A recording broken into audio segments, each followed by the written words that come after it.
PSBB total DKI Jakarta resmi berlaku pada hari ini 14 September 2020. Pembatasan transportasi umum termasuk kereta rel listrik akan juga dilakukan pada hari ini. PT KCI telah mengantisipasi dengan tetap menerapkan protokol kesehatan jaga jarak. Kapasitas penumpang akan dibatasi yaitu 74 orang per gerbong. Selain itu jumlah kereta dan jam operasional masih akan berlaku seperti masa PSBB transisi. Menanggapi hal ini, para penumpang menilai petugas KRL telah menjalankan protokol kesehatan secara disiplin. Namun masih banyak penumpang yang kurang sadar agar tetap menjaga jarak dalam gerbong, terutama saat masa PSBB kembali diterapkan di ibu kota. Sejak pandemi COVID-19, banyak kebijakan dan peraturan pemerintah yang dilakukan untuk menanggulangi penularan dari COVID-19 ini. Salah satunya adalah PSBB. Sejak PSBB, adanya kebijakan dan peraturan tentang kendaraan umum dan kendaraan pribadi, di mana kendaraan umum dan kendaraan pribadi tersebut dibatasi jumlah penumpangnya dan juga dibatasi jam operasionalnya. Gubernur DKI Jakarta, Anies Baswedan, mengabarkan dalam Peraturan Gubernur Nomor 80 Tahun 2020 yang menggantikan Peraturan Gubernur Nomor 33 Tahun 2020 mengatakan bahwa kendaraan umum dan kendaraan pribadi dibatasi jumlah penumpang dan jumlah jam operasionalnya. Peraturan ini mulai mengatur bahwasalnya kendaraan pribadi nantinya hanya boleh diisi oleh 2 orang per barisnya saja.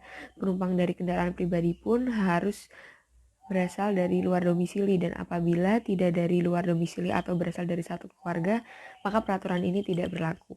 Tidak hanya pada kendaraan pribadi, peraturan ini juga mengatur pembatasan pada transportasi umum. Pembatasan ini dimulai dari adanya pembatasan armada dan pembatasan layanan transportasi umum pada jam-jam yang ditentukan, dan juga pembatasan penumpang per armadanya, yaitu pengurangan 50% dari normalnya. Tidak hanya pada kendaraan darat, namun pembatasan ini juga berlaku pada kapal penumpang dan juga kereta penumpang, di mana nantinya juga akan ada pembatasan kapasitas penumpang per armadanya. Tidak hanya kereta, kapal, bis maupun kendaraan umum lainnya, peraturan ini juga mengatur keberjalanan ojek online, di mana ojek online dapat beroperasi mengangkut penumpang dan barang, namun harus tetap menerapkan protokol kesehatan yang sudah diterapkan oleh pemerintah. Contohnya memakai masker. Pembatasan operasional transportasi umum juga diatur dalam Surat Keputusan Kepala Dinas Perhubungan Nomor 156 Tahun 2020 tentang pelaksanaan PSBB bidang transportasi. Pengaturan pembatasan operasional tersebut dibagi ke dalam 3 periode. Untuk periode yang pertama, 14-16 September, periode yang kedua 17-20 September, dan periode yang ketiga 21 September sampai dengan seterusnya. SK tersebut mengatur mengenai pembatasan jumlah penumpang di transportasi umum selama PSBB. Untuk moda MRT, jumlah penumpang maksimal 60 orang per kereta. Kemudian untuk moda LRT 30 orang per kereta, dan KRL Jabodetabek 74 orang per kereta. Sementara untuk bis Transjakarta, pembatasan penumpang tergantung dengan ukuran bis. Untuk bis berukuran besar dibatasi 60 orang per bis ukuran sedang 30 orang per bis, dan bus kecil 15 orang per bis. SK tersebut juga mengatur mengenai pembatasan jumlah penumpang di kereta jarak jauh. Untuk kereta eksekutif maksimal 25 orang per kereta, serta untuk kereta bisnis dan ekonomi masing-masing dibatasi 30 orang per kereta. Melihat kondisi setelah diadakannya kebijakan tersebut, Anies Baswedan menyebutkan bahwa terjadi penurunan signifikan pengguna kendaraan umum yang dikelola Pemprov. Hal ini dapat dilihat dari lenggangnya kondisi jalan raya di Jakarta dan tidak ada kemacetan bahkan di jam sibuk. Selain menurunnya jumlah kendaraan roda 2 dan roda 4 yang berlalu lalang di Jakarta, jumlah penumpang transportasi umum seperti Transjakarta, LRT Jakarta, dan MRT Jakarta juga turun signifikan. Selain adanya kebijakan pembatasan transportasi umum, Kepala Bidang Humas Polda Metro Jaya, Komisaris Besar Polisi Yusri Yunus, menilai penggunaan surat teguran untuk mengurangi mobilitas warga selama PSBB juga berjalan efektif.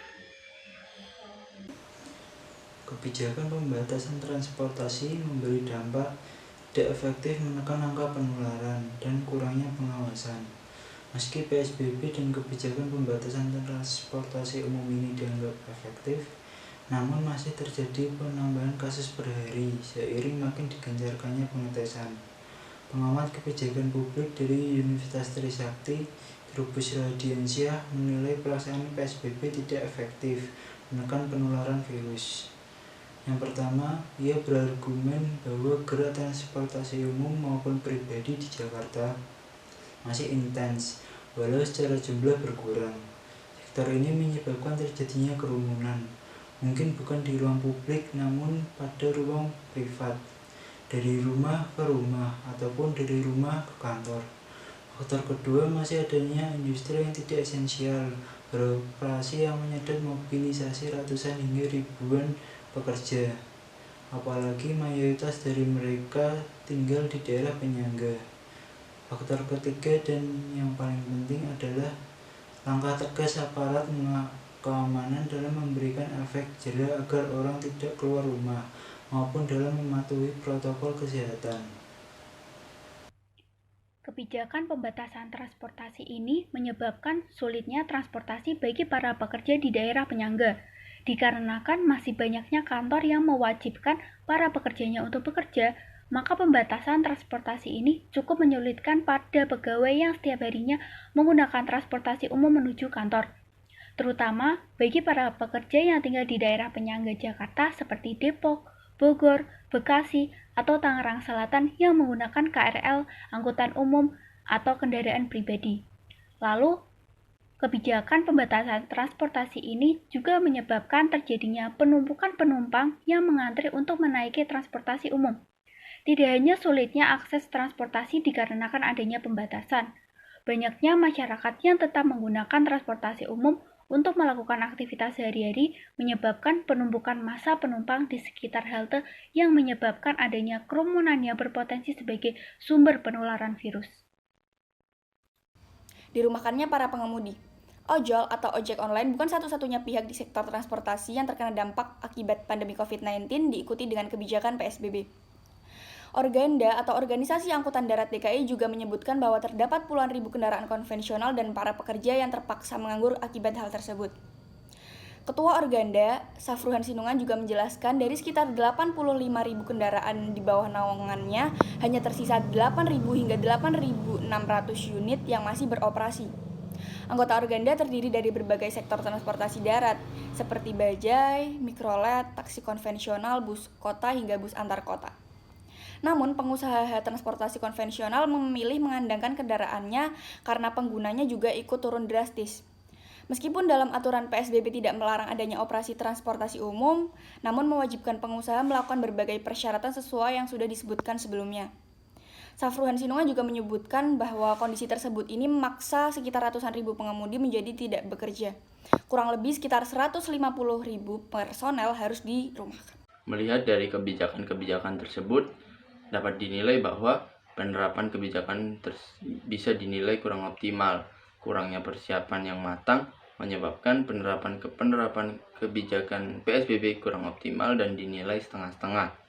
Hal ini dibuktikan pada kenyataan bahwa masih terdapat sektor-sektor yang diperbolehkan untuk membuka kegiatan operasional yang menyebabkan mobilitas masyarakat sebagai rantai penyebaran COVID-19 masih sangat tinggi. Selain itu, penerapan PSBB dikatakan terlalu singkat jika dibandingkan dengan negara lain yang memberlakukan kebijakan tersebut dengan jangka waktu minimal 2 hingga 3 bulan untuk berhasil. Kesetiaan pemerintah terhadap kebijakan masih kurang. Saat diberlakukannya PSBB, masih banyak mal yang dibuka, padahal sudah jelas bahwa ada aturan pemerintah mengenai pembatasan sosial berskala besar yang diatur dalam aturan gubernur. Hal tersebut dapat disimpulkan bahwa pemerintah masih terkesan setengah hati dan tidak konsisten terhadap aturan yang dibuat sehingga menimbulkan efek yang jera terhadap masyarakat. Peningkatan kesadaran masyarakat. tidak hanya pemerintah yang bertanggung jawab atas COVID-19 ini, masyarakat juga berperan utama dalam kondisi ini. Kesadaran masyarakat untuk tidak melakukan kegiatan di luar apabila tidak diperlukan, memenuhi protokol kesehatan apabila sedang di luar, menjauhi kerumunan, dan langkah-langkah pencegahan lainnya merupakan faktor utama agar COVID-19 ini dapat terselesaikan. Berikutnya adalah evaluasi secara rutin kebijakan dan peraturan PSBB yang ada. Dalam pelaksanaannya, kebijakan dan aturan PSBB ini harus dievaluasi secara rutin. Hal ini dilakukan mengingat adanya daerah yang tidak dapat melakukan kebijakan-kebijakan tersebut ataupun dalam pelaksanaannya kurang maksimal. Evaluasi ini dilakukan agar pemerintah tidak terkesan membuat suatu peraturan atau kebijakan yang dilakukan tanpa adanya dampak yang dihasilkan. Perlu adanya konsistensi dari pemerintah dan masyarakat untuk dapat mengevaluasi secara rutin kebijakan dan peraturan PSBB yang ada ini. Yang terakhir adalah menguatkan sektor ekonomi dan memberikan bantuan sosial kepada masyarakat. Pelaksanaan kebijakan PSBB ini sangat berpengaruh dan berdampak kepada negara, khususnya masyarakat. Sebab hampir seluruh kegiatan masyarakat sangat dibatasi. Maka untuk melakukan PSBB secara optimal dan proporsional, pemerintah perlu memberikan bantuan sosial kepada masyarakat menengah ke bawah. Banyak dari mereka yang menggantungkan hidupnya dengan bekerja di lapangan setiap hari. Mungkin pemerintah dapat mengalokasikan sebagian pembiayaan untuk memberikan bantuan sosial kepada masyarakat. Selain itu, dalam penerapan kebijakan PSBB, suatu negara perlu memiliki perekonomian yang kuat. Jika perekonomian suatu negara tidak dapat membantu masyarakat dalam penerapan kebijakan PSBB, lalu bagaimana masyarakat dapat bertahan hidup